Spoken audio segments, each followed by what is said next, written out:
नाशिकच्या सप्तशृंग गडावरती नवरात्रोत्सवाची जोरदार तयारी, विद्युत रोषणाईनं गड उजळला। नवरात्रोत्सवासाठी गुजरातच्या पावागडवरनं अस्लोद इथे भक्तांनी पायी ज्योत आणली। पायी ज्योत आणणाऱ्या भाविकांचं नंदुरबारच्या अस्लोद इथे जोरदार स्वागत झालं। नवरात्रोत्सवासाठी अहमदनगरच्या मोहटा देवस्थानकडनं जोरदार तयारी। विशेष बाब म्हणजे यंदा गाभाऱ्यातील व्हीआयपी दर्शन बंद ठेवण्याचा निर्णय। ठाण्यात शनिवार रविवारी रेल्वेचा पॉवर ब्लॉक। मुलुंड ते कळवा डाऊन धीम्या मार्गावरती शनिवारी रात्री 12:30 ते रविवार पहाटे 5:30 वाजेपर्यंत मेगा ब्लॉक। मुंबईमध्ये भूमिगत वाहतूक व्यवस्था प्रकल्पासाठी राज्य सरकारकडून समन्वय समितीची स्थापना। भूमिगत वाहतुकीसाठी मल्टी मॉडेल टनलचं नेटवर्क उभारलं जाईल। मुंबईचे तापमान पुढचे काही दिवस उष्ण आणि दमट असेल, मुंबई वेदर संस्थेचा अंदाज। मुंबई आणि उपनगरात सकाळी सकाळी धुक्याची चादर। मॉर्निंग वॉकला येणाऱ्या नागरिकांनी घेतला धुक्याचा आनंद।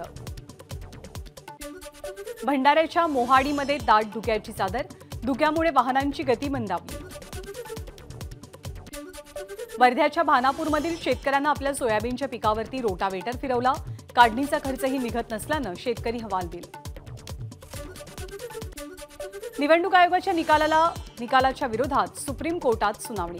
31 ऑक्टोबरला ही सुनावणी पार पडेल। 11 ऑक्टोबरला सुनावणी अपेक्षित होती, पण ती होऊ शकली नाही। पालकमंत्री झाल्यावर अजित पवार आज पहिल्यांदाच पुण्यामध्ये विविध विभागांच्या अधिकाऱ्यांसोबत अजित पवार बैठक घेणार।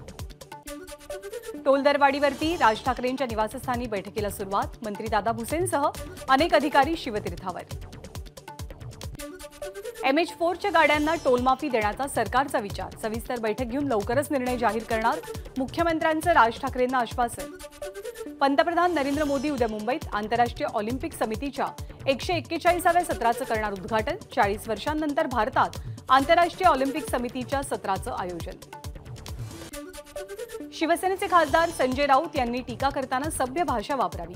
अजित पवार यांच्याबद्दल बोलताना अथवा लिहिताना त्यांनी आपली पातळी सोडू नये, सुनील तटकरे यांचा इशारा। विधानसभा अध्यक्षांच्या दिरंगाईविरोधात उद्धव ठाकरे आणि शरद पवार गटांच्या एकत्रित याचिकांवरती आज सुप्रीम कोर्टात सुनावणी होणार। शिवसेना शिंदे गटाचा दसरा मेळावा आझाद मैदानात। नंदनवन निवासस्थानी झालेल्या बैठकीत शिंदे गटाचा निर्णय।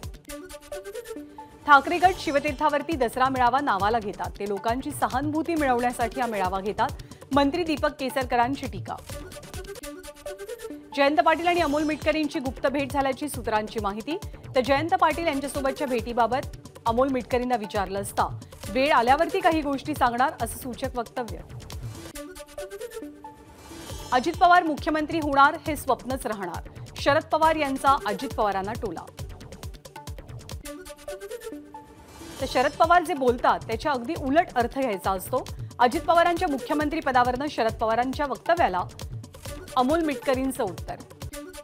पंतप्रधान मोदींच्या भेटीनंतर भाजपसोबत जाण्याचा ठाकरेंचा विचार होता, राऊतांनीच तसं सांगितलं। सुनील तटकरेंचा गौप्यस्फोट। भाजप विरोधात जे एकत्र येतील त्यांना सोबत घेऊ। प्रकाश आंबेडकरांनाही इंडिया आघाडीत घेण्याबाबत सकारात्मक। शरद पवारांचं विधान। आमच्यातल्या काही लोकांचा भाजपसोबत जाण्याचा आग्रह होता, तर सुप्रिया सुळेंना अध्यक्ष करण्याचा प्रस्ताव छगन भुजबळांनी मांडला। गौप्यस्फोट करणारे भुजबळ सध्या खोटं बोलतायत, पवारांचा दावा। राज्यात महाविकास आघाडीचं सरकार येणार, शरद पवारांचं सूचक विधान। पंकजा मुंडेंनी स्वतंत्र पक्ष स्थापन केला तर स्वागतच, भाजपची सत्ता नको अशी जनतेची भावना, शरद पवारांचं मत। विधानसभा अध्यक्षांनी लोकशाहीला धरूनच निर्णय द्यायला हवा, सुनील प्रभूंची प्रतिक्रिया। ठाकरे आणि शिंदे गटाच्या वकिलांनी विधानसभा अध्यक्षांसमोर युक्तिवाद केलाय। दिल्लीमध्ये राष्ट्रवादीची 1 सोडून 2 कार्यालयं। दिल्लीतील 81 लोधी इस्टेटमध्ये शरद पवार गटाचं नवं कार्यालय।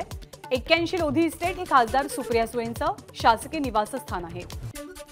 विधानसभा निवडणूक निकाल येत असताना राष्ट्रवादी नेत्यांनी भाजपला बिनशर्त पाठिंबा का दिला याची कारणं जितेंद्र आव्हाडांनी महाराष्ट्राला सांगावीत, आनंद परांजपेंचं आव्हान। काँग्रेस पक्षाच्या बैठकीत गोंधळ घालणाऱ्या नरेंद्र जिचकरांच्या विरोधात कारवाई करावी, विकास ठाकरेंची पक्षाच्या शिस्तपालन समितीकडे मागणी। तर विकास ठाकरेंनी आधीच पक्षाच्या बैठकीत गुंड बोलावलेले होते, त्यांच्याकडे हत्यारं होती आणि बैठकीत आपला घात करण्याचा कट होता। नरेंद्र जिचकरांचे विकास ठाकरेंवरती गंभीर आरोप। नरेंद्र जिचकार मानसिक रुग्ण, त्यांच्या कुटुंबियांनी किंवा पक्षाच्या नेत्यांनी त्यांची वैद्यकीय चाचणी करावी. काँग्रेसच्या बैठकीतल्या गोंधळानंतर नागपूर शहर काँग्रेस अध्यक्ष विकास ठाकरेंचा जिचकरांना टोला. विरोधी पक्षनेते विजय वडेट्टीवार यांचं कंत्राटी शिक्षक भरतीसंदर्भात मुख्यमंत्र्यांना पत्र. कंत्राटी शिक्षक भरतीचा निर्णय तात्काळ मागे घ्या, वडेट्टीवारांची मागणी. 5 राज्यातील विधानसभा निवडणुकीच्या प्रचारासाठी मुख्यमंत्री एकनाथ शिंदे जाणार. शिंदे गटाकडून जोरदार तयारी, नरेश म्हस्केंची माहिती. 100 कोटी वसुली करणारा गृहमंत्री चालला, पण गुन्हेगारांच्या मुसक्या आवळणारे देवेंद्र फडणवीस चालत नाही. प्रसाद लाडांचा महाविकास आघाडीला टोला. बीडमध्ये धनगर बांधवांकडून गोपीचंद पडळकरांचं स्वागत. न्यायालयानं आरक्षणाचा निकाल दिला नाही तर रस्त्यावरची लढाई लढावी लागेल, पडळकरांची प्रतिक्रिया. धनगर आरक्षण यात्रेसाठी गोपीचंद पडळकर हेलिकॉप्टरनं बीड जिल्ह्यातल्या येळलामध्ये. येळलाहून यात्रेला सुरुवात. 17 ऑक्टोबरपर्यंत पहिला टप्पा. 14 ऑक्टोबरची सभा विराट होणार. मनोज जरांगेंचा दावा, मराठा समाजाचं भविष्य आणि अस्तित्व धोक्यात, त्यामुळे सरकारनं आता वेदना जाणून घेऊन मार्ग काढावा, जरांगेंची मागणी. ओबीसी कोट्यामधनं मराठ्यांना आरक्षण नको.